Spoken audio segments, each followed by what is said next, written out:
Eu venho trazer para vocês hoje então uma dica importante de segunda fase. Esse ano, como vocês observaram, vocês que são vestibulandos atentos, leram os noticiários, acompanharam os jornais, viram que muito se falou sobre a questão da crise europeia. E a crise europeia está diretamente ligada à experiência que até então tinha sido muito bem sucedida da criação do bloco da União Europeia.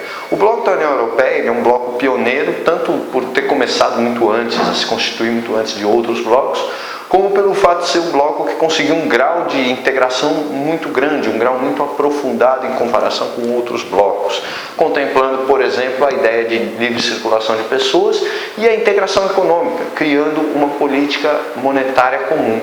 Então é muito importante entender isso, porque hoje no Brasil nós temos uma certa autonomia na economia para interferir em determinados momentos que os europeus deixaram de ter. Por exemplo, no Brasil de hoje nós estamos passando por uma ameaça de retração econômica, de queda do ritmo de crescimento econômico.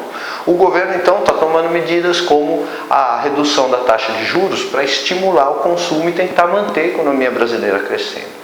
Por outro lado, os países europeus, como estão todos ligados a uma política econômica comum, não podem reajustar isoladamente sua taxa de juros. Então, cada país, todos os países estão sujeitos à mesma taxa da União Europeia. Então, você tem hoje, por exemplo, a situação da Grécia, que não poderia sair da crise usando um artifício semelhante ao brasileiro, mexendo na taxa de juros, porque ela está ligada a uma taxa única da União Europeia. Então, a história da formação da União Europeia passa pela história de uma série de tratados que levaram à constituição do bloco. Você precisa, para fazer a prova, conhecer esses tratados. Alguns até já apareceram nas suas primeiras fases. Primeiro tratado, então, em 1957, o Tratado de Roma criou o embrião da União Europeia, Mercado Comum Europeu, que só a partir dos anos 90, com o chamado Tratado de Maastricht, viraria efetivamente o bloco da União Europeia. O Tratado de Maastricht é o mais importante, porque é o que mais amplia as regras da União Europeia, criando moeda única, criando também o tratado chamado Tratado de Schengen, que apareceu aí nas provas da primeira fase, com referência à livre circulação de pessoas.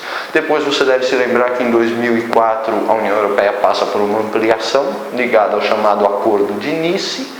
E finalmente deve lembrar a polêmica acerca do Tratado de Lisboa, que tenta mudar o sistema de votação na União Europeia para poder aprovar um plano ambicioso que existia, pelo menos até a crise, de se criar uma Constituição Única Europeia.